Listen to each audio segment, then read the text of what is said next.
موضوع الدرس في أحوال المنافقين ومآلهم يوم القيامة سورة المنافقون تفسير ابن كثير.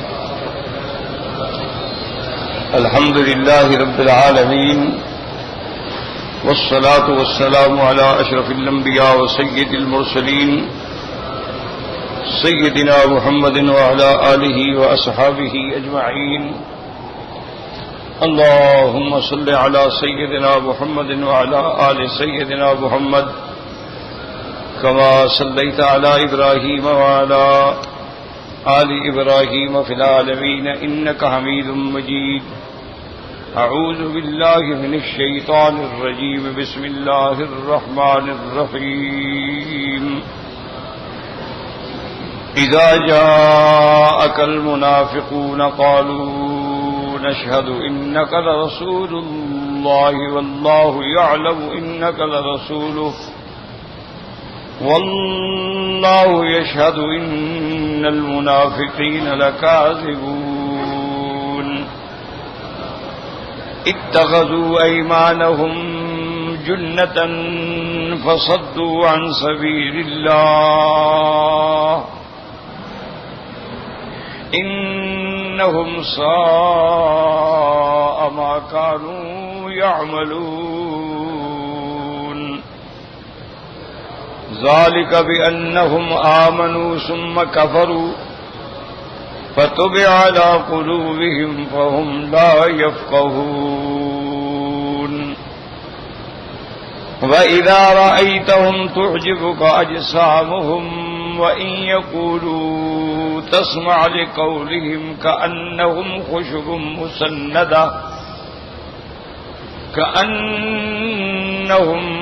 خشب مسندة يحسبون كل صيحة عليهم هم العدو فاحذرهم قاتلهم الله أنى يؤفكون. سورۃ المنافقون سورت مدنیہ ہے جو ہجرت کے بعد مدینہ منورہ میں حضور صلی اللہ علیہ وسلم پہ اتری ہے. اللہ نے دنیا میں جتنی مخلوق پیدا فرمائی ہے انسان یعنی باقی مخلوق تو لا تعد ولا تحصى، مکلف جو ہیں ان میں انسان اور جن ہیں. فرشتے جو ہیں وہ مکلف نہیں ہیں، ان پہ کوئی شریعت کے حکم تو اللہ کے فرما بردار بندے ہیں. ان نے تو نافرمانی کا مادہ ہی نہیں ان کے اندر. لا یعصون اللہ ما امرہم ویفعلون ما یؤمر. باقی بچ گئے دو مخلوق انسان جن، یہ مکلف. ان کو اللہ تبارک و تعالی نے شریعت کا پابند بنایا ہے. تو اب یاد رکھیں کہ اس مخلوق میں پھر تین قسم ہیں لوگوں کے. ایک تو وہ ہیں جو پکے کھرے سچے مومن ہیں، ایمان لائے ہیں، اندر باہر سے کھرے ہیں. یہ ایک قسم. دوسری قسم یہ ہے کہ اندر باہر سے پکے کافر ہیں. یہ دو قسمیں ہو گئی. تیسری قسم جو ہے وہ ہے منافق. منافق کا کیا معنی کہ ظاہر میں اسلام باطن میں کفر، اس کو کہتے ہیں منافق. کہ ظاہر میں باقاعدہ نمازیں بھی پڑھتے ہیں، کلمہ بھی پڑھتے ہیں اور مومنوں کے ساتھ بیٹھتے ہیں اٹھتے ہیں. اذا لقوا الذین آمنوا قالوا آمنا، ہم تو بھائی پکے مومن ہیں. وَإِذَا خَلَوْا إِلَىٰ شَيَاطِینِهِمْ، جب اپنے کافروں کے پاس جاتے ہیں قالوا اِنَّا مَعَكُمْ، ہم تو تمہارے ساتھ ہیں. إِنَّمَا نَحْنُ مُسْتَهْزِئُونَ، ہم تو ان کو دھوکہ دے رہے ہیں، مذاق کر رہے ہیں. یہ ہیں منافق. ایک اور قسم ہے لیکن اس کو بھی بعض علماء نے منافق کے اندر شمار کیا ہے، یعنی ایمان لائے پھر مرتد ہو گئے، یعنی علل اعلان ایمان سے نکل گئے، اس کو کہتے ہیں مرتد۔ منافق جو ہے وہ مرتد اور منافق میں ایک فرق ہے۔ منافق تو اپنے آپ کو مومن کہتا ہے، یہ تو الگ بات ہے نا کہ اندر سے وہ کافر ہے۔ مرتد وہ ہوتے ہیں جیسے خدا نہ کرے آج کوئی مسلمان قادیانی ہو جائے تو وہ مرتد ہے، آج کوئی مسلمان یہودی ہو جائے، ہندو ہو جائے، نصرانی ہو جائے، مجوسی ہو جائے تو مرتد ہے۔ اور مرتد جو ہے اس کی سزا اسلام میں قتل ہے۔ من بدل دینہ فاقتلوہ، حضور نے فرمایا جو اپنے دین کو بدل ڈالے اس کو قتل کرو، اس کی سزا قتل۔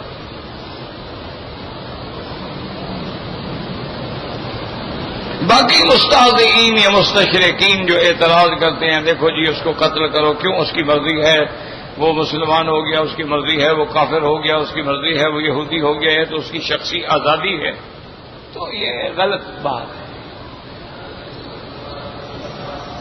اگر آپ کسی ملک میں جاتے ہیں اور اس کی نیشنلٹی کو قبول کرتے ہیں تو وہ آپ سے حلف لیتے ہیں وفاداری کا کہ اب ان کے قانون کے آپ پابند ہیں۔ اگر آپ ان کے ملک میں رہتے ہوئے ان کے قانون سے بغاوت کریں گے تو سزا موت ہے۔ تو اسلام نے کوئی نئی بات تو نہیں کی۔ اسلام کسی کافر کو ویسے قتل کرنے کا حکم نہیں دیتا، بات سمجھو، نہ جبر کرتا ہے کہ اس کی گردن پہ تلوار رکھ کے اسے کلمہ پڑھواؤ۔ کافر ہے ٹھیک ہے، لیکن جب مسلمان ہو کر کلمہ پڑھ کے پھر مرتد ہو جائے تو اس کی سزا جو ہے پھر وہ صاف بات ہے کہ قتل ہے۔ کیوں؟ اب تو اس نے بغاوت کی ہے، اور باغی کی سزا ہر قانون میں قتل۔ صرف اسلام کو نشانہ نہیں بنانا چاہیے۔ اور یہ بات بھی یاد رکھیں کہ مکی زندگی میں جو میرے آقا کا مقابلہ تھا وہ خالص مشرکین سے تھا، ان میں کوئی منافق نہیں تھا، یا مومن یا کافر، یا ابو بکر صدیق اور اس کے ساتھی تھے، یا پھر ابو جہل اور اس کے ساتھی تھے، یعنی ایمان بھی کھرا اور کفر بھی واضح، ان میں کوئی دو باتیں نہیں تھیں۔ جب حضور صلی اللہ علیہ وسلم مدینہ منورہ تشریف لے گئے اور اسلام پھیلتا گیا، اللہ نے اسلام کو عزت دی، عظمت دی، استقرار دیا، اب لوگ جوک آ رہے ہیں، تو وہاں جو یہودیت کا زہر موجود تھا انہوں نے یہ سوچا کہ بھئی یہ تو اسلام بڑھ رہا ہے، اگر اسی طرح یہ بڑھتا گیا تو پھر تو ہمیں نہیں چھوڑیں گے۔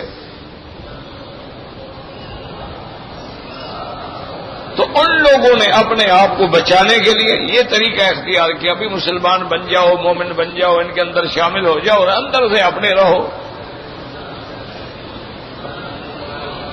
اگر تو مسلمان کامیاب ہو گئے ہیں تو ہم ان کے ساتھ ہیں، اور اگر مسلمان کبھی ناکام ہو گئے تو ہم تمہارے ساتھ ہیں، یعنی دونوں کے ساتھ بنا کے رکھو۔ جیسے آج کل آپ دیکھتے ہیں نا سیاسی لوگ جو ہیں یہ پتہ نہیں اپنے آپ کو جو کچھ کہیں لیکن اسلام کے نقطۂ نظر سے منافق ہوتے ہیں۔ ایک گھر میں 3 بھائی ہوں نا، 3 پارٹیوں میں ہوتے ہیں ماشاءاللہ، کہ کوئی پارٹی تو آئے گی نا اقتدار پہ، تو ہمارا ایک بھائی تو کھڑا ہے نا ادھر، وہ ہمارے مفادات کا تحفظ کرے گا۔ وہ پارٹی ہار گئی تو دوسرے آئیں گے، پھر وہاں ایک اور بھائی ہمارا کھڑا ہوا ہے۔ اور اسی طرح وہ یہ کرتے ہیں کہ بھئی آج اس پارٹی کا سورج نصف النہار پہ ہے، اس میں شامل ہو جائیں گے، دیکھیں گے اب ان کو تو مار پڑنے والی ہے، نکلنے والے ہیں، یہ تو کشتی ڈوبنے والی ہو پہلے نکل جائے گا، نہیں یہ بڑے غلط لوگ ہیں، ہم اب جو متوقع پارٹی ہوگی اس کے ساتھ شامل ہو جائیں۔ تو یہ اسلام کی نظر میں یہ نفاق ہے، منافق ہے۔ پھر منافق جو ہیں، یاد رکھو منافق دو قسم پہ ہوتے ہیں. ایک منافق اعتقادی ہوتا ہے اور ایک منافق عملی ہوتا ہے. ہمیشہ یاد رکھو منافق جو ہیں وہ دو قسم ہیں. ایک منافق اعتقادی، کیا مانا کہ ظاہر مسلمان اندر کافر، یہ منافق ہے، عقیدے کا منافق ہے. ایک منافق ہوتا ہے عملی، کہ ہے تو مسلمان، نماز بھی پڑھتا ہے، خدا رسول کو بھی مانتا ہے، لیکن کچھ کام ایسے کرتا ہے جو منافقوں والے ہوتے ہیں. جھوٹ بولتا ہے، جھوٹی قسمیں کھاتا ہے، امانتوں میں خیانت کرتا ہے، لوگوں سے گالی گلوچ کرتا ہے. تو یہ اصل میں اعمال منافق کے ہیں، یہ مسلمان کے ہو ہی نہیں سکتے. المومن لا يكون لعانا ولا فحاشا ولا متفحشا ولا بذی. حضور نے فرمایا مومن کبھی ایسا نہیں ہوتا کہ لوگوں کو لعنت کرتا پھرے، گالیاں دیتا پھرے یا بےہودہ باتیں کرے. یہ مومن کی شان ہی نہیں ہے، منافق کا عمل ہے.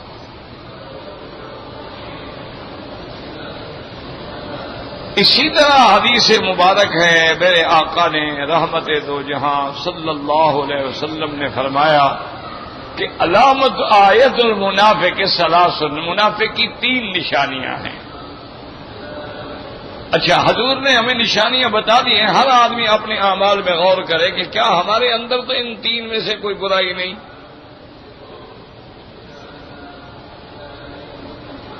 اگر ایک برائی ہے تو مقصد یہ ہے کہ بھئی اس میں ایک حصہ تو نفاق کا ہے نا. اگر 2 برائیاں ہیں تو مانا ہے کہ 2 حصے نفاق کے ہیں. اگر 3 برائیاں ہیں تو مانا پکا منافق ہے. وہ 3 نشانیاں کیا ہیں؟ اذا حدث کذب، جب بات کرے جھوٹی بات. اور آج کل ہمارے ہاں جھوٹ بولنا جو ہے وہ آرٹ ہے، وہ فیشن ہے. اور جتنا بڑا جھوٹا ہوگا اتنا بڑا لیڈر ہوگا. سچ بولنے والے تو ہمیشہ مار ہی کھاتے رہتے ہیں، ان کو کون آگے لے آتا ہے؟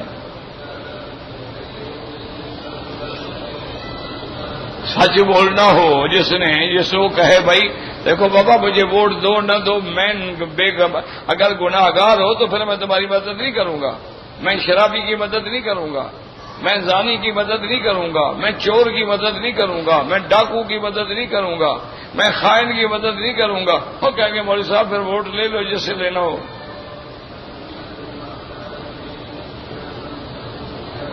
حضرت شاہ جی رحمت اللہ علیہ فرماتے تھے کہ میں تقریر کر رہا تھا، فرماتے ہیں اور جوش میں آیا ہوا تھا کہ اگر اللہ نے علماء کو اقتدار عطا فرما دیا تو ہم اسلام نافذ فرمائیں گے، قرآن جاری فرمائیں گے، سنت کا دورہ ہوگا، خلافت راشدہ کا پرچم لہرائیں گے، چور کے ہاتھ کاٹیں گے، زانی کے رجم ہوگا، شراب بند ہوگا، جوا بند. میرے سامنے ایک بڈھا آدمی بیٹھا ہو تو وہ بس ایسے سر لائے. اب مجھے سمجھنا ہے کہ یہ کیا کر رہا ہے. اور خطیب جو ہوتا ہے نا، جو تقریر کر رہا ہوتا ہے، درس دے، اس کے سامنے اگر کوئی ایسی حرکت ہو تو اس کا تو سارا مواد دماغ سے نکل جاتا ہے. دماغ ادھر چلا جاتا ہے نا کہ میں کیا کر رہا ہوں، یہ پتہ نہیں کیا کر رہا ہے، میرے اوپر مذاق کر رہا ہے، ٹھٹھا کر رہا ہے، اس کو میری بات اچھی نہیں لگی. اب کیا پتا. فرماتے ہیں جب میں نے تقریر ختم کر دی، میں نے بلایا، میں نے کہا بابا ادھر آؤ. میں نے کہا 1.5 گھنٹے تم نے مجھے پریشان کیا، آخر میں نے تمہاری طرف دیکھنا چھوڑ دیا، اب ادھر دیکھو ہی نہیں، خواہ دماغ ادھر جاتا ہے. تو یہ جو تم ہر وقت کیوں کرتے ہو؟ نے کہا شاہ جی میں یہ کہہ رہا تھا کہ جب تم چور کو ہاتھ کاٹو گے، زانی کو رجم کرو گے، شراب بند کر دو گے، جوا بند کر دو گے، ڈاکے بند کر دو گے، سر یہ سارے تو ووٹ دینے والے وہ ہیں، تم پاگل ہیں کہ تمہیں ووٹ دیں گے. تم انشاءاللہ حکومت تو بڑی چیز ہے، اپنی یونین کے ممبر بھی نہیں بن سکتے، تمہارے یہ جذبات ہیں. اگر ایسی بات ہے تو جو دل میں رکھو، جب بن جاؤ تو کچھ کر کے دکھا دینا. ابھی آپ نے کہہ دیا کہ لوگ پاگل ہو گئے، جو شراب پیتا ہے تمہیں ووٹ کیوں دے گا؟ جو جوا کھیلتا ہے وہ تمہیں ووٹ کیوں دے گا؟ جو اپنی بیٹیوں اور اپنی بیویوں سے پیشہ کراتا ہے وہ تمہیں ووٹ کیوں دے گا؟ کہے گا یہ آئیں گے تو تمہاری عذاب آ جائے گا.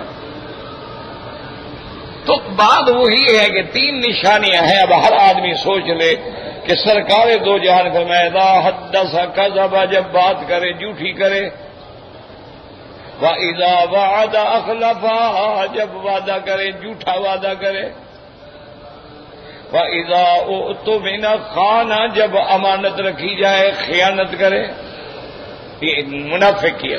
اب خود دیکھ لیں کیا یہ نشانی ہمارے اندر تو نہیں ہے. اور ایک حدیث مبارک میں آتا ہے اذا خاصم فجر، جب جھگڑا کرے تو منہ سے گالیاں بکے. یہ بھی منافق کیا. لیکن یہ عملی منافق ہے. گناہ گار تو ہے، اس کو ہم کافر نہیں کہیں گے. گناہ گار ہے، فاسق ہے، فاجر ہے، لیکن کافر نہیں کہہ سکتے.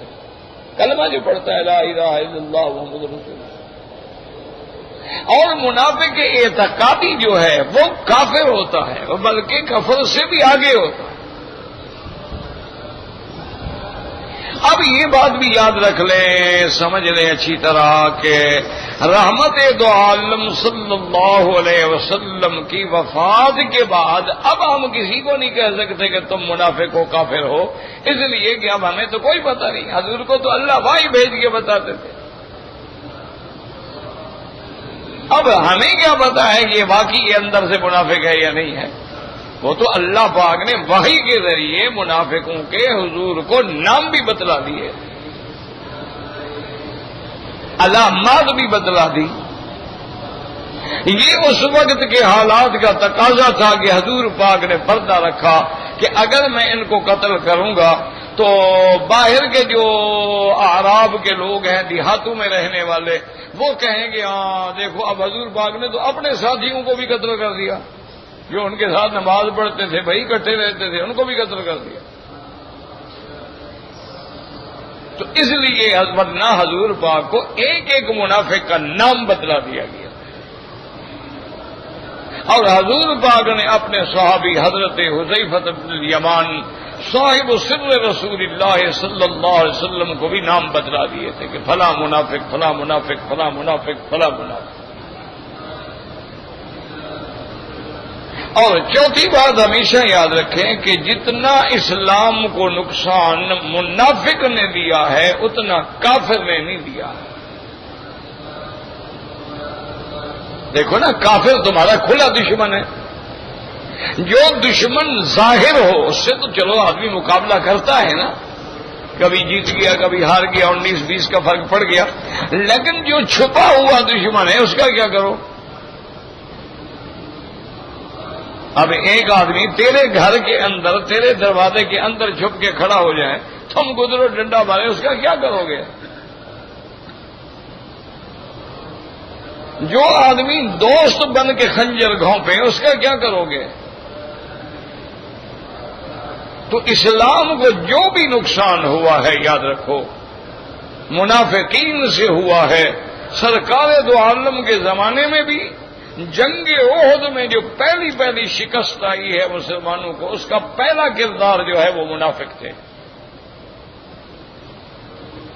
کہ عبداللہ ابن ابی اپنے 400-450 ساتھیوں کو لے کے واپس آ گیا.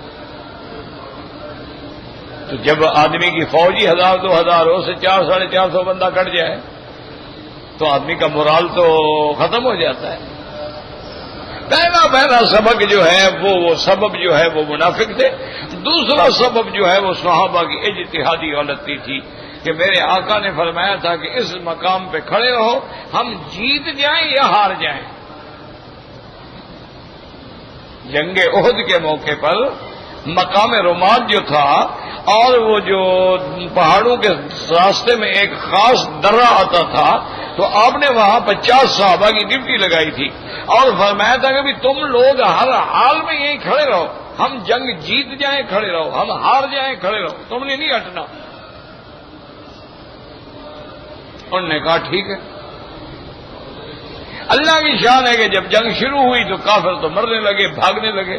وہ جو بیچارے کھڑے تھے نا، انہوں نے کہا یار مقصد حضور کا یہ تھا کہ بھی دشمن حملہ نہ کرے، دشمن تو بھاگ گیا، اب ہم کیوں کھڑے رہے؟ اب ہم بھی کافروں کو مارے، ان کا مال غنیمت لیں.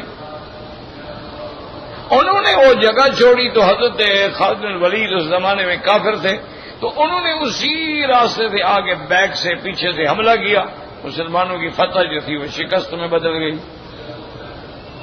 تو پہلا سبب وہ منافقین تھے، اور دوسرا سبب جو ہے وہ صحابہ کی اجتہادی غلطی تھی، جس کو اللہ نے قرآن میں معاف کر دیا، پھر اس لیے پھر کسی کو اعتراض کرنے کا کوئی حق نہیں ہوا، بلکہ اللہ نے فرما دیا اپنے نبی پاک کو کہ اگر ان سے غلطی ہو گئی ہے، صرف یہ نہیں کہ ان کو معاف کر دو، پھر شاملہم فی الامر، آئندہ بھی یہ نہیں کہ بس مشورہ لو ان سے،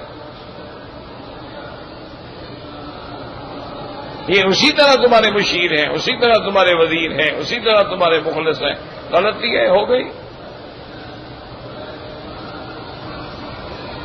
اور اللہ نے ساتھ یہ بھی فرما دیا کہ میرے محبوب ہم نے تو آپ کو پہلے کہہ دیا تھا کہ بھئی آپ ان کا 70 چھوڑ رہے ہیں تو پھر آپ کو 70 دینا پڑے گا۔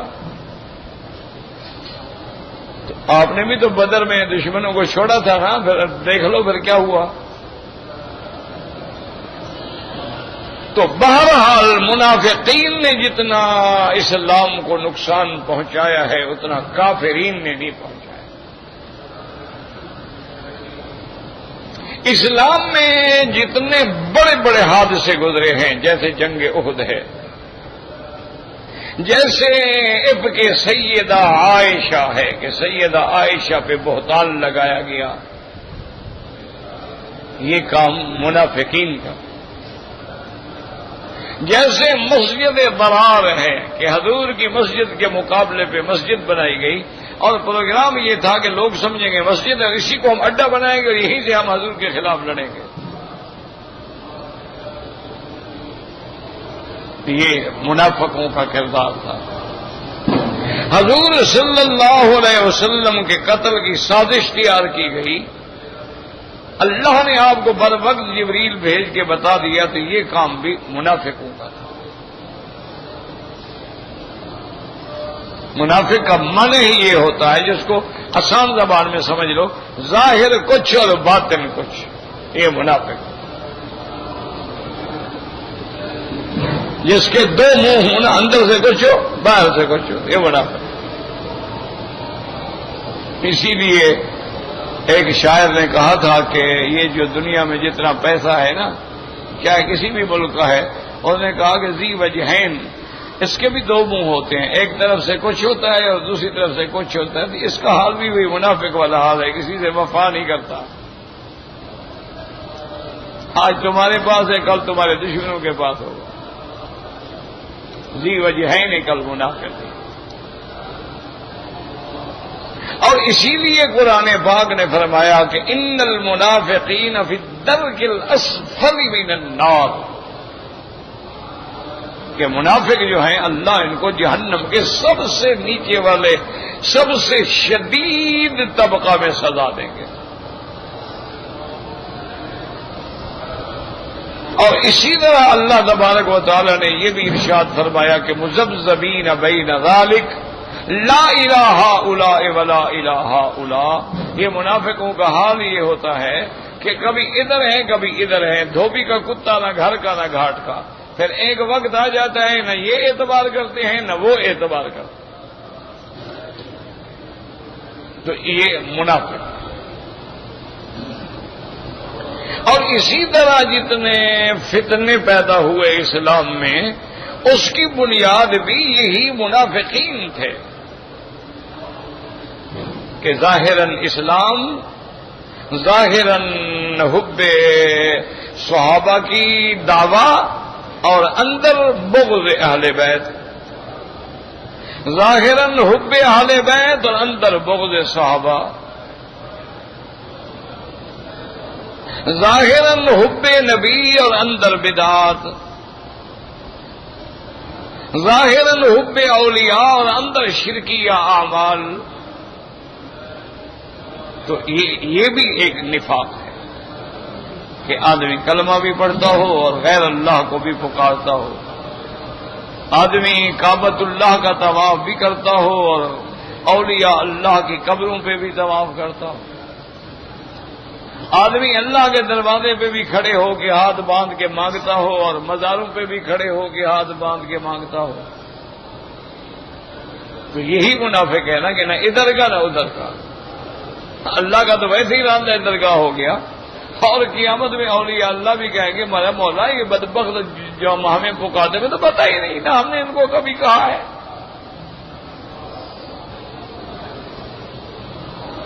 اسی لیے قرآن فرماتے ہیں کہ اس دن سب دوستیاں ختم ہو جائیں گی اور جن کو تم پکارتے ہو وہی تمہارے دشمن ہوں گے. وہ کہیں گے اللہ ہم نے تو کبھی نہیں کہا ان کو کہ ہمیں پکارو, ہم سے مدد مانگو, ہماری قبروں پہ سجدے کرو, ہماری منتیں چڑھاؤ, نظر چڑھاؤ, اٹے گھٹے چڑھاؤ, خیراتیں پکاؤ, مٹھائیاں تقسیم کرو, ہمارے مزاروں پہ آگے چادریں چڑھاؤ. کچھ ہم نے تو کبھی نہیں کہا. ہماری کسی کتاب میں, کسی زبان میں, کسی قول میں دکھلائیں گے کس کو کہا ہم نے. تو اس لیے یہ نہ ادھر کے رہیں گے اور نہ ادھر کے رہیں گے. اور اسی طرح ایک بات دماغوں میں رکھ لیں کہ اللہ کے پیغمبر نے جب کسی کافر کے لیے دعا مانگی ہے نا تو اللہ نے منظور کر دی. حضور صلی اللہ علیہ وسلم نے مکے میں جب مقابلہ شدید ہو گیا, صحابہ ضعیف ہیں, مستضعفین ہیں, اور سامنے ابو جہل اینڈ کمپنی طاقتور ہے, ظلم و تشدد کا بازار گرم ہے, تو اللہ کے نبی نے دعا مانگی کہ اللہم اعز الاسلام, میرا اللہ اسلام کو غلبہ دینا ہے تو ان دو میں سے ایک کو مسلمان کر, یا تو عمرو بن ہشام یا ابی جہل کو یا عمر بن الخطاب.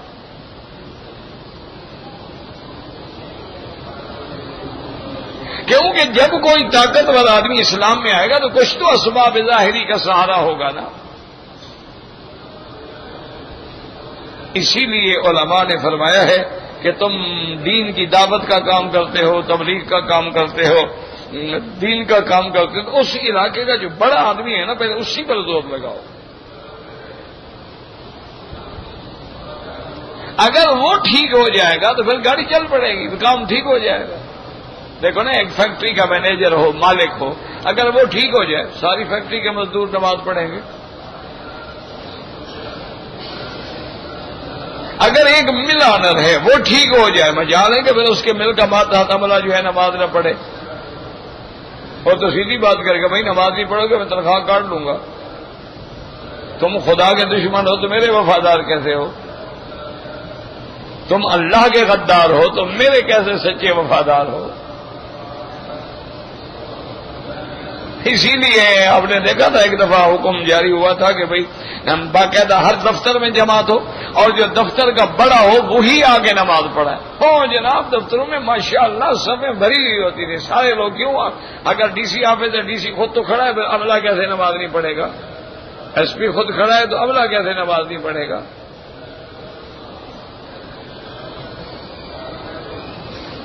تو اس لیے علماء نے لکھا ہے کہ اگر تم دعوت کا کام کر رہے ہو نا تو بجائے چھوٹی موٹی کیچڑ میچڑ کو پکڑ بڑے کو پکڑو.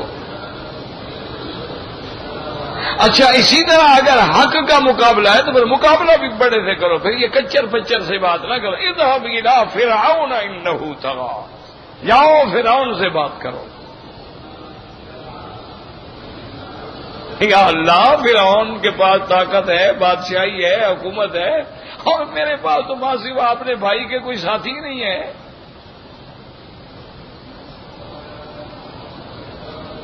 اور اگر میں ان کے ملک میں گیا, میرے ہاتھ سے ایک بندہ مر گیا تھا, اس کی قوم کا قبطی ہوں کا, مجھے تو اسی قتل میں پکڑ لیں گے. اللہ نے فرمایا تم جاؤ, لا تخافا, مت ڈرو, اننی معکما, میں تمہارے ساتھ.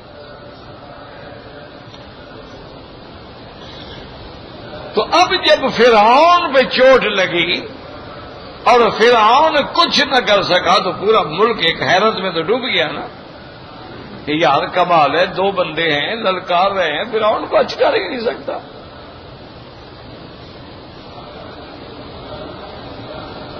تو اس لیے حضور پاک نے بھی دعا مانگی اور حضور کی دعا کا ہی نتیجہ نکلا کہ حضرت عمر مسلمان ہو. اور جب حضرت عمر مسلمان ہوئے ہیں تو حضرت جبریل آئے, انہوں نے کہا یا رسول اللہ آج آسمانوں میں بھی خوشیاں منائی جا رہی ہیں. اسلام عمر پہ آج فرشتے بھی خوش ہو رہے ہیں، مسلمان بھی خوش ہو رہے ہیں، کافر جل رہا ہے۔ آج بھی عمر کے نام سے کافر ہی جلتا ہے، مسلمان کیوں جلے گا بھائی؟ یہ الگ بات ہے کہ بعد ہمارے نئے نئے نوجوان ساتھی جو جذباتی ہیں وہ کہہ دیتے ہیں حضرت عمر کی بات ہے، ہم نہیں مانتے۔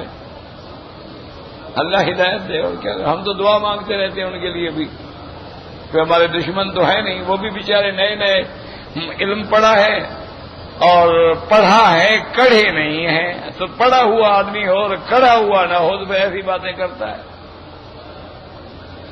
اس بیچارے کا کیا قصور ہے؟ اب دیکھو نا کتنا بڑا آدمی تھا سر سید، کتنا بڑا آدمی تھا حکیم نور الدین، کتنا بڑا آدمی تھا مودودی صاحب، کتنا بڑا آدمی تھا امین حسن اصلاحی، کتنے بڑے لوگ تھے، قداور لوگ تھے، اللہ ان کی مغفرت فرمائے، لیکن ایسی ایسی غلطیاں کر گئے، ایسی ایسی تفسیروں میں نعوذ باللہ نعوذ باللہ نعوذ باللہ ایسی غلطیاں ہوئی ہیں نعوذ باللہ کہ جو دشمنوں نے تفسیریں کی ہیں وہی ان کر بیٹھے بیچارے۔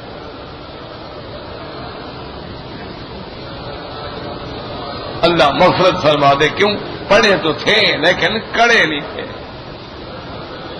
اور جب تک علم کا اور اللہ والوں کا عشق پیدا نہ ہو پھر کام بنتا نہیں ہے۔ اس لیے ایک بزرگ نے لکھا ہے کہ شیطان ابلیس لعین جو ہے یہ بدبخت عالم بھی تھا، عارف بھی تھا، عالم بھی تھا، ملائکہ کے ساتھ رہتا تھا، ملائکہ کے ساتھ بیٹھ کے پڑھتا تھا، بعض روایات اللہ عالم سچی ہیں یا جھوٹی، اس میں یہ بھی آ گیا کہ ملائکہ کو بھی تعلیم دیتا تھا، تو عالم تو ہے، اور نے کہا عارف بھی ہے۔ عارف کا کیا مانا؟ یعنی مولا کی ذات کو، صفات کو، کمال کو، جلال کو پہچاننے والا بھی ہے۔ کیسے انہوں نے کہا کہ دیکھو کہ جب اللہ نے حکم دے دیا کہ فخرج، نکل جاؤ بدبخت، ان علیک لعنتی الی یوم الدین، تم پر قیامت تک میری لعنت۔ تو کہتا ہے رب انظرنی الی یوم یبعثون، اللہ مجھے مہلت تو دو اس وقت تک جب تک آپ مردوں کو دوبارہ اٹھائیں گے، ذرا مجھے مہلت دے دیں۔ تو انہوں نے کہا اس کا یہ دعا مانگنا جو تھا وہ جانتا تھا خدا خدا ہے، بندہ بندہ ہوتا ہے، بندے سے ناراضگی کے وقت کوئی نہیں مانگتا۔ وہ کہتا ہے یار ابھی ہٹ جاؤ نا، وہ ناراض ہے، ابھی ناراضگی میں مانگو کیا ملے گا، ادھر ہٹ جاؤ یار، تمہارا باپ ناراض کھڑا ہے، بے وقوف آدمی، ہٹ جاؤ، جب راضی ہو پھر آ جانا۔ تو بندہ ناراضگی میں وہ صحیح فیصلہ نہیں کر سکتا، وہ اپنے حواس پہ قابو نہیں رہے، لیکن خالق تو خالق ہے۔ تو عارف بھی تھا، وہ سمجھتا تھا کہ اللہ کے لیے جلال ہے، جمال ہے، اس کے لیے تو کوئی فرق نہیں پڑتا ہے، اس لیے کہا انذرنی۔ اچھا دیکھیں کیسے سمجھدار تھا، اور بات مان بھی دی اللہ نے، انک من المنذرین، جاؤ تمہاری مہلت میں دیتے ہیں ہم، لیکن ایک وقت تک جو ہمارے علم میں ہے، لیکن کام تو بن گیا نا، اس کی دعا تو منظور ہو گئی نا۔ وہ ہمارے ایک بزرگ عالم تھے، فوت ہو گئے، اللہ ان کی قبروں پہ رحمت فرمائے، بوڑھے ہو گئے تھے، بہت زیادہ بوڑھے ہو گئے تھے، ہمارے بزرگ بھی تھے، مہربان بھی تھے، تو وہ کبھی کبھی بیٹھے ہوتے نا، جیسے کہتے مولوی مکی مجھے تو سمجھ نہیں آتا کہ یار یہ شیطان بھی اللہ سے مانگتا ہے، آدم بھی اللہ سے مانگتا ہے، یہ جو خدا کو چھوڑ کے غیر سے مانگتے ہیں یہ کس پارٹی کے لوگ ہیں؟ نہ تو انسانوں میں ہے نہ شیطانوں میں، یہ کیا بلا ہے؟ ہم نے کہا شیطان ہے، ابلیس ہے، ملعون ہے، لیکن مانگتا اللہ سے، رب انظرنی الی یوم یبعثون، قال انک من المنذرین الی یوم الوقت۔ آدم کس سے مانگ رہا ہے؟ ربنا ظلمنا انفسنا۔ تو انہوں نے کہا انسان جو ہے یعنی ابو البشر بھی خدا سے مانگے اور ابو الشر جو ہے وہ بھی خدا سے مانگے، یہ تیسری پارٹی کہاں بھی آ گئی ہے، نہ تو یہ ابلیس کی پارٹی کے ہے نہ یہ آدم کی پارٹی کا، پتہ نہیں یہ کیا بلا ہے۔ یہ کبھی معین الدین سے مانگتے ہیں، کبھی داتا سے مانگتے ہیں، کبھی شہباز قلندر سے مانگتے ہیں، کبھی بہاؤالدین زکریا سے مانگتے ہیں، کبھی پیر فضل حق سے مانگتے ہیں، بہاء الحق سے مانگتے ہیں، تماشا ہے لگا ہوا ہے. اور پھر اللہ کی مخلوق میں جتنے پیر ہیں ان نے سارے کام تقسیم کیے ہوئے ہیں. بچہ دینا اس کا کام ہے, اور جانوروں کے اندر برکت ڈالنا اس کا کام ہے. میاں بیوی کا جھگڑا ہو تو فلانا پیر کام آئے گا. عجیب تماشا ہے. انا للہ و انا الیہ راجعون. اور آج کل جو امت کو تباہ کر رہی ہے وہ آپ کے ٹی وی اور ڈش اور چینل اور کیبل ہیں کہ جن پہ جاہلوں کو بٹھا دیا جاتا ہے اور قوم کو گمراہ کر رہے ہیں. ایک لفظ قرآن کا صحیح پڑھنا نہیں جانتے, ایک لفظ بھی نہیں صحیح پڑھتے. جو آیت بتلاتے ہیں پڑھنا نہیں جانتے اس کو. اور جو آگے جناب ان کو سکھلا رہے ہیں ان کو یہ بھی پتہ نہیں کہ لفظ متوقع ہے یا متوقع ہے, ان کو یہ بھی پتہ نہیں ہے بیچارے کو. اس کو یہ بھی پتہ نہیں ہے کہ عالمہ اور علماء میں کیا فرق ہے, ضربہ اور ضربہ میں کیا فرق ہے, نصر ینصر ضربہ یضرب میں کیا فرق ہے, یہ بھی پتہ نہیں ہے. لیکن بیٹھے ہیں جناب حکومت کو گمراہ کرنے کے لیے بڑی بڑی پگڑیاں اور عجیب عجیب لباس پہن کے, اور ایک ایک منٹ کے اندر آنکھیں بند کر کے سب کو خبریں دے رہے ہیں. کوئی نام پوچھ کے خبریں دے رہا ہے, کوئی انگوٹھی کے نگینے بتلا کے تباہ کر رہا ہے. انا للہ و انا الیہ راجعون. اور کوئی جناب ماشاءاللہ اگر موبائل بیچنا ہو تو لڑکیاں ننگی ڈانس کر رہی ہیں, اگر آپ نے واشنگ مشین بیچنی ہو تب بھی لڑکیاں ننگی ڈانس کر رہی ہیں, اگر آپ نے مکان بیچنا ہے تب بھی عورتوں کے فوٹو دکھانے.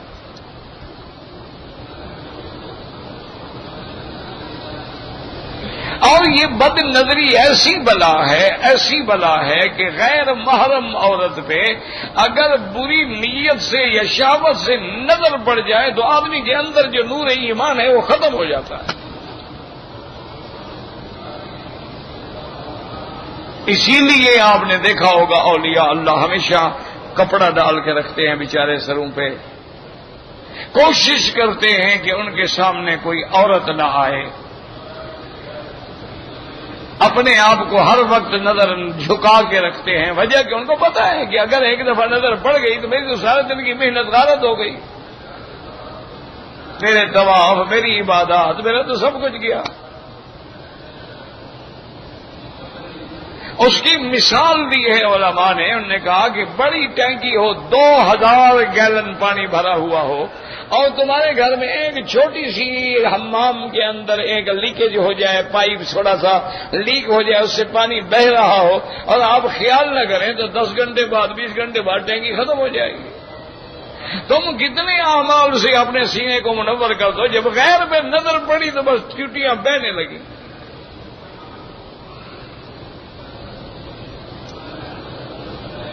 سب سے زیادہ برباد کر دینے والی چیز جو ہے یہ بد نظری. اگر اسی پہ قابو پالو نا جی تو پھر اللہ کی رحمت سے منزل.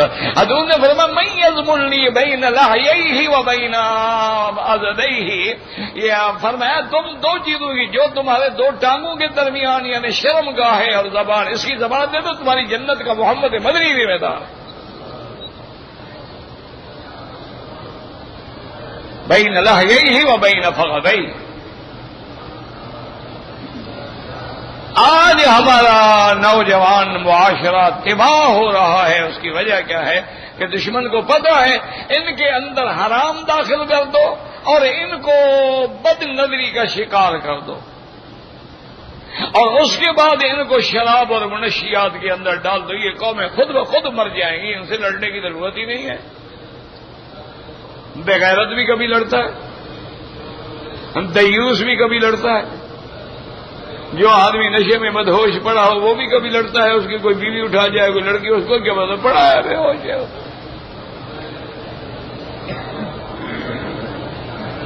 تو اس لیے یاد رکھیں کہ حضور پاک نے جب بھی کافر کے لیے دعا مانگی مسلمان ہو گیا. حضرت عمر مسلمان ہو گئے.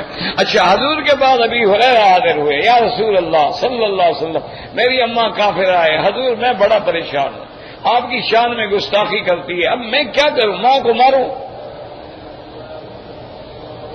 اور اگر ماں کو نہ ماروں تو کیا کروں, آپ کی شان میں وہ بے ادبی کرتی ہے, میں برداشت نہیں کر سکتا.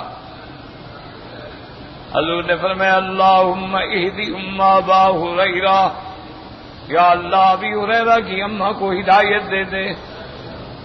حضرت ابی ہریرہ فرماتی ہیں میں واپس آیا حضور سے تو دیکھا کہ اماں بوڑھی ہے، غسل کر کے اچھی طرح دوپٹہ شپٹہ اوڑھ کے بیٹھی ہے اور کہتی ابو بکر این محمد، مجھے یہ بتاؤ کہ محمد مدنی کہاں ہوں گے صلی اللہ علیہ وسلم۔ میں نے کہا اماں آپ کو میرے مدنی سے کیا کام ہے؟ فرمایا بس تقریر نہ کرو، مجھے بتاؤ حضور کہاں ہوں گے۔ میں نے کہا حضور کا مجھے پتا ہے، کہا مجھے لے چلو۔ اور کہتے ہیں میں اماں کو لے کے آیا، حضور کی خدمت میں آ گئے تو کہا یا رسول اللہ مجھے مسلمان کر دے، میں کلمہ پڑھنے کے لیے حاضر ہوئی ہوں۔ اللہ اکبر۔ رحمت للعالمین نے فرمایا ابو ہریرہ یہ تم نے کیا غضب کیا؟ اپنی بوڑھی اماں کو تکلیف دی چلنے کی، مجھے کہہ دیتے تو محمد وہاں جا کے کلمہ پڑھا دیتا صلی اللہ علیہ وسلم۔ مسلمانوں کتنے خوش نصیب ہو جن کو نبی رحمت للعالمین ملے اور جن کا رب رب العالمین ہو اور جن کا مرکز ہدی للعالمین ہو، پھر بھی تم ٹھوکریں کھاتے پھرو اور قبروں پہ جھکتے پھرو تو تمہاری بدقسمتی کی پھر انتہا ہے۔ اور کیا کہہ سکتے رحمت اللہ۔ لیکن حضور نے جب کسی منافق کے لیے دعا مانگی اللہ نے فرمایا بالکل قبول نہیں کروں گا۔ استغفر لهم او لا تستغفر لهم ان تستغفر لهم 70 مرة فلن يغفر الله لهم۔ اللہ نے فرمایا میرا مدنی ان کے لیے آپ بخشش مانگے نہ مانگے 70 دفعہ مانگے تب بھی میں 70 کیوں کہا؟ مانا ہے کہ جتنا زیادہ زور لگا ہے میں نہیں بخشوں گا۔ یہ ضروری نہیں کہ 70 ہی ہو۔ فَلَن يَغْفِرَ اللَّهُ لَهُمْ، لن نفی کے لیے ہے، نفی تعبید کے لیے ہے، اور یغفر اللہ یغفر آگے مضارع ہے۔ میرا محبوب میں ان کو نہ اب بخشوں گا نہ آئندہ بخشوں گا۔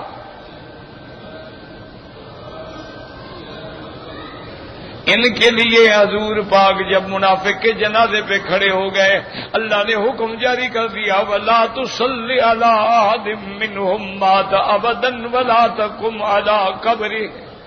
میرا مدنی منافق مر جائیں تو ان کے جنازے پہ نہ کھڑا کریں، ان کا جنازہ نہ پڑھا کریں، کیوں میرا مدنی کہے اللہم اغفر اور میں کو میں نہیں بخشتا، اس لیے میں ان کے لیے مدنی سے میں کوئی نہیں نا۔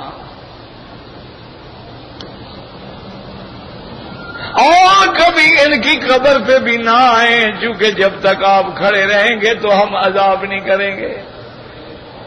تو جہاں میرا محبوب کھڑا ہو تو عذاب کیسے ہوگا؟ کیا خیال ہے آپ کا؟ جہاں حضور بیٹھے ہوں عذاب آئے گا؟ اللہ نے نہیں فرمایا دیکھ وَمَا كَانَ اللَّهُ لِيُعَذِّبَهُمْ وَأَنْتَ فِيهِمْ، میرا مدنی ہم مکے والوں پہ کیسے عذاب نازل کریں، آپ بھی تو مکے میں موجود ہیں۔ تو جہاں مدنی ہو وہاں عذاب، جہاں رحمت ہو وہاں زحمت۔ تو آپ جو ہر قبر میں حضور کو بلا لیتے ہیں تو پھر وہاں کافروں کو بھی عذاب نہیں ہوگا؟ نبی پاک کو جو آپ ہر قبر میں بلا لیتے ہیں ماشاءاللہ، ہر جگہ حاضر ناظر ہیں، تو پھر تو کسی کو ہی عذاب نہ ہو، چھٹی۔ اللہ اکبر۔ یہ منافقوں کے لیے اس لیے سورت کا نام بھی منافقون رکھا۔ فرمایا اذا جاءك المنافقون قالوا نشهد، اللہ اکبر۔ لفظ نشهد شہادت دے رہے ہیں، یہ نہیں کہا کہ ورنہ قالوا کا لفظ کا بھی تھا، کہہ رہے تھے قالوا انک لرسول اللہ، وہ بھی تو کافی تھا نا، لیکن کہا نہیں یہ شہادت دے رہے ہیں، اور شہادت تو مسلمان کبھی جھوٹی دیتا ہی نہیں۔ قالوا نشهد انک لرسول اللہ واللہ یعلم انک لرسولہ۔ میرا مدنی اللہ تو جانتے ہیں کہ آپ میرے پیغمبر ہیں، میرے رسول ہیں، میرے نبی ہیں، میرے قاصد ہیں۔ واللہ یشہد ان المنافقین لکاذبون. لیکن اب قرآن میں غور کرو، اس بات کی کیا ضرورت تھی کہ واللہ یعلم انک لرسولہ. دعا کرو اللہ قرآن کی ایک آیت بھی سمجھا دینا تو سمجھو کائنات مل گئی. لیکن قدر ہو نا، قدر ہی نہ ہو تو پھر کیا کریں. اللہ اکبر. یاد رکھیں کہ بھی جب اللہ فرما رہے ہیں کہ جب کافرات منافق آتے ہیں کیا کہتے ہیں؟ قالوا نشہد، ہم گواہی دیتے ہیں انک لرسول اللہ، کہ آپ اللہ کے رسول ہیں. آگے اللہ نے کیا فرمایا؟ واللہ یعلم، اللہ جانتے ہیں انک لرسول. اس کی کیا ضرورت تھی بھئی؟ وہ کہہ رہے ہیں انک رسول اللہ، آگے ہے واللہ یشہد ان المنافقین لکاذبون، بات ختم ہوگی. یہ درمیان میں واللہ یعلم انک رسول، اس کا درمیان میں آنے کا مقصد کیا تھا؟ اس لفظ کے کہنے کا فائدہ کیا؟ تو علماء نے بتلایا کہ منافق جب جھوٹ بول رہے ہیں، میرے مدنی سے مذاق کر رہے ہیں، استہزاء کر رہے ہیں، دھوکہ دے رہے ہیں، ان المنافقین یخادعون اللہ وہو خادعہم، تو اللہ نے فرمایا میرا مدنی غم نہ کریں، یہ لاکھ جھوٹ بولتے رہے، میں تو جانتا ہوں کہ آپ میرے رسول ہیں. یہ تسلی تھی میرے مدنی محمد مصطفیٰ کے لیے. زندگی باقی تو بات باقی. واللہ اعلم. اللہ دعا کیا کریں، مجھے کچھ تکلیف ہے، اللہ شفا عطا فرما دیں. وما ذلک علی اللہ بعزیز. اللہ تیرے سوا کون شفا دے سکتے؟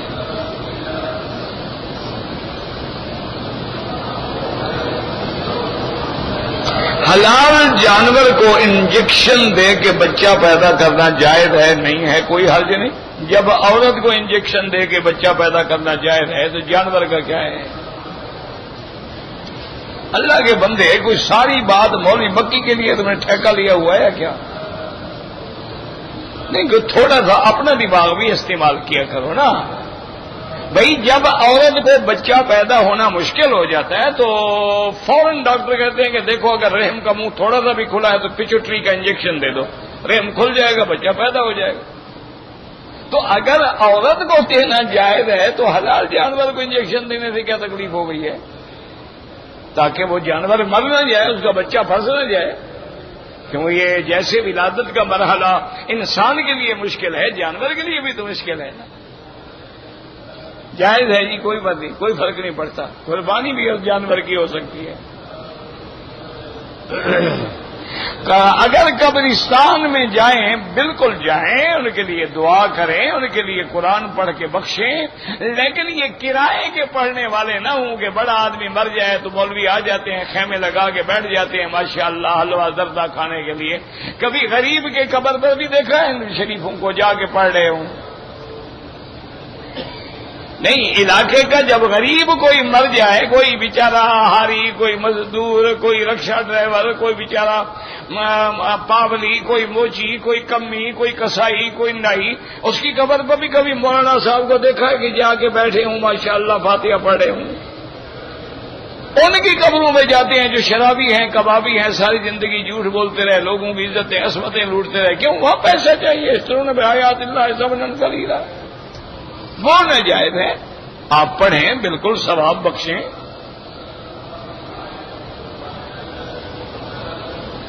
رمضان المبارک میں جو حافظ آ کے قرآن پڑھتے ہیں، تراویح پڑھاتے ہیں، ان کو معاوضہ دینا. اگر وہ شرط کرے کہ میں تو جناب ختم کا 10,000 روپیہ لوں گا، ایسے آدمی کے پیچھے نماز نہ جائے. اگر وہ شرط نہ کرے کہ ابھی ٹھیک ہے میں اللہ کے لیے پڑھاؤں گا، اب لوں گا، دل کرے تو اللہ کے لیے میری مدد کر دینا، نہ کرے تو نہ کرنا. اور اس کے ختم کے بعد تم لوگوں نے اکٹھے ہو کے کچھ اس کو دے دیا کہ یہ بھی بیچارہ گھر جا کے عید بنائے، اس کے بھی بیوی بچے ہیں، ان کے بھی ضروریات ہیں، تو کوئی حرج نہیں.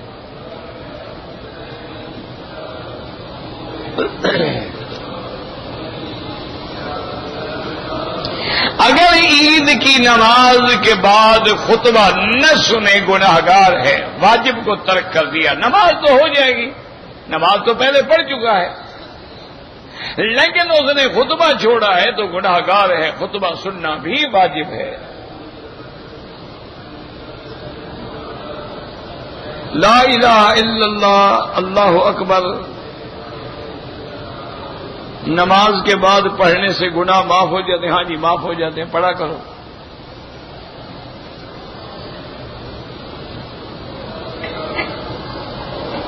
داڑھی کا اگر خط بنواتا ہے، ٹھیک کراتا ہے، جائز ہے، کوئی حرج نہیں۔ داڑھی کو سنوار کے رکھو، بنا کے رکھو، اس کو تیل لگاؤ، کنگھی دو، یہ تو نہیں ہے کہ اس کو منتشر رکھو تاکہ داڑھی دیکھ کر کوئی اعتراض نہ کرے، خوبصورت لگنی چاہیے۔ سرکار دو جہاں کی داڑھی مبارک ایسے ہوتی جیسے چاند کا حالہ ہے اور سینے مبارک تک تھی۔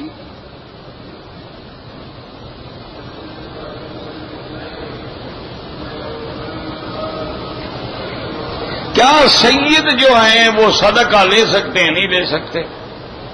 اگر واقعتاً سید ہو، یا دیکھو سید کوئی قوم نہیں ہے، قوم قریش ہے، سید تو لقب ہے۔ جیسے حضور نے فرمایا انا سید ولد آدم، میں آدم کی اولاد کا سردار ہوں۔ جیسے حضور نے فرمایا سید الشہداء حمزہ رضی اللہ تعالی عنہ۔ تو اب جن کا تعلق قریش سے ہے یا جن کا تعلق حضور کی اولاد حسن حسین حضرت ان سے، ان کے لیے صدقہ کھانا جائز نہیں، زکوٰۃ بھی جائز نہیں، ان کو ہدیہ دیا کریں۔ کہتے جی کہ جنت الفردوس میں جانے کے لیے کیا کرنا ہوگا؟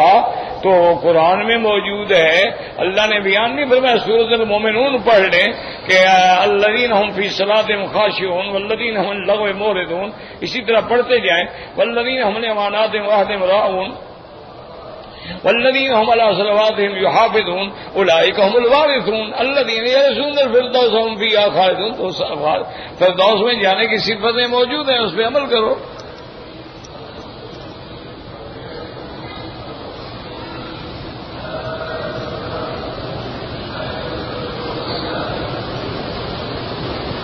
میں بزنس ویزے پہ آیا ہوں، رمضان کے بعد میں نے عمرہ کیا ہے، حج واجب ہوگا؟ بالکل نہیں، آپ اپنے ویزے کے مطابق جائیں واپس اپنے ٹائم پہ۔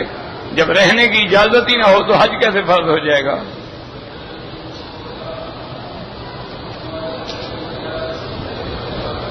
ابرار اچھے لوگ، اخیار اللہ کے پسندیدہ لوگ،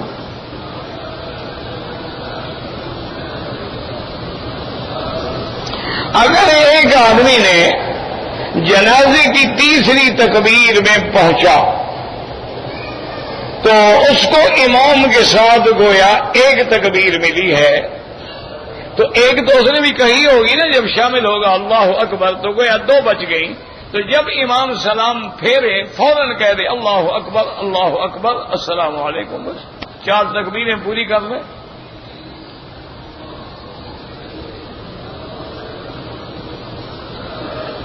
کہتے جی کہ کوئی آدمی اپنی بیوی سے ایک رات میں 2 دفعہ ملتا ہے، تو ہر دفعہ ملنے کے لیے غسل کرے؟ کوئی ضروری نہیں، آخر میں بھی غسل کر سکتا ہے۔ ویسے جو احادیث میں آتا ہے نا جی کہ آدمی اگر ملے اپنی بیوی سے اور پھر دوبارہ تو غسل کر لے، یہ اس دور کی باتیں تھیں جب صحیح معنوں میں مرد ہوتے تھے۔ تم انشاءاللہ ایک رات میں 2 دفعہ غسل کرو گے تو صبح جنازہ ہی اٹھے گا انشاءاللہ۔ تم یہ آزمائشیں نہ کیا کرو۔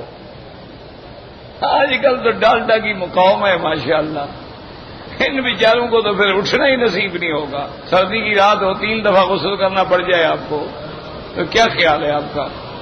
تو اس لیے بہرحال وہ ایک افضل ہے، لیکن ورنہ اگر ایک آدمی میاں بیوی 2 دفعہ ملے 3 دفعہ، ایک ہی دفعہ غسل کر لیا، ٹھیک ہے، کوئی بات نہیں۔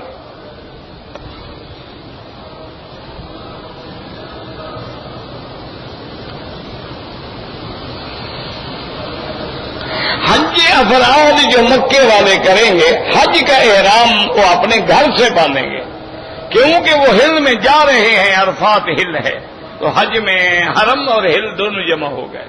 اسی لیے عمرے میں بھی ہل اور حرم دونوں جمع ہونے چاہیے کہ ہل سے احرام باندھے گا، حرم میں آ کے عمرہ کرے گا۔ اگر حج افراد میں ہم طواف کر کے صفا مروہ دوڑ لیں اور جائیں مینا، واپسی میں آپ طواف زیارت کریں گے، صفا مروہ نہیں دوڑیں گے، چونکہ آپ پہلے دوڑ کے جا رہے ہیں۔ یار یہ مسئلے تو اس وقت مشکل تھے نا، آج کل صفا مروہ بلا کوئی مشکل ہے؟ ایمان سے کہیں بھائی 4 منزل آرام سے صفا کریں، سنت پہ بھی عمل کریں، واپس آئیں، آگے طواف کریں، صفا کریں، کیا مشکل کیا ہے؟ آج کل تو طواف مشکل ہے نا، صفا مروہ کیا مشکل ہے؟ طواف بھی انشاءاللہ اللہ حکومت کو اور ہمت دے، قوت دے، طاقت دے اور حرمین کی خدمت کا صلہ دے، انشاءاللہ امید یہ ہے کہ اگلے حج تک طواف کا مسئلہ بھی یہ حل ہو جائے گا۔ اب دیکھو نا مینا عرفات کا مسئلہ حل ہو گیا نا اس دفعہ، ماشاءاللہ 5 لاکھ آدمی ٹرین سے جائے گا، تو ٹرین میں تو آپ 15 منٹ میں مینا سے عرفات سے مزدلفہ، اور 15 منٹ میں 10 منٹ میں مینا، نہ دھواں، نہ ٹریفک جام، نہ پرابلم، نہ پریشانی۔ اچھا پچھلے سال 1.5 لاکھ تھا، اس دفعہ 5 بھی آ گئے، اگلے سال انشاءاللہ 15-20 لاکھ پہ آ جائیں گے۔ اور اسی طرح انشاءاللہ پھر یہ مشاعر مقدسہ کے علاوہ بھی بادشاہ کو اللہ جزائے خیر سے حکم دیا ہے کہ وہ جدہ، مکہ، مدینہ کے لیے بھی ٹرین چلے گی، اور آپ کو الحمدللہ 3 گھنٹے میں مدینہ شریف پہنچا دے، اور ساری سینٹرلی ایئر کنڈیشن ٹرینیں ہوں گی۔ ہمارے طرح تھوڑی ہوں گی کہ کہیں لوٹا نہیں، کہیں پانی نہیں، کہیں بوگی ہے تو انجن نہیں، کہیں انجن ہے تو بوگی نہیں، کہیں دونوں ہیں تو لین کی پٹڑی نہیں۔ ہمارے تو معاملے ہی نرالے ہیں نا، بس دعا کرو اللہ تیرے ملک کو بچا لے، بڑا مشکل وقت آیا ہوا۔ اب ہر مسلمان کا یہ فرض ہے، طواف میں بھی، مقام ملتزم پر بھی، تہجد میں بھی، ہر نماز کے بعد اپنے ملک کے لیے دعا کریں۔ بہت اس وقت پورے کفر کا فوکس ہے آپ پر، اور اللہ کی ذات کے سوا کوئی بچا بھی نہیں سکتا، یہ بھی یاد رکھو۔ بس اللہ سے مانگو، اور جو مسلمان ہمارے عرب میں ہیں، عجب میں ہیں، ہندوستان میں ہیں، کرالا میں ہیں، برما میں ہیں، بنگلہ دیش میں ہیں، ان کے لیے بھی دعا کیا کرو۔ ان پر بڑا مشکل وقت ہے، وہ بیچارے بول نہیں سکتے، ان پر بھی بڑا مشکل دور گزر رہا ہے۔ کچھ نہیں کر سکتے ہو، دعا تو کرو، چلو چندہ نہ دو، پیسہ نہ دو، سیلاب والوں کی مدد نہ کرو، کوئی دعا تو کیا کرو اللہ کے آگے رو کر۔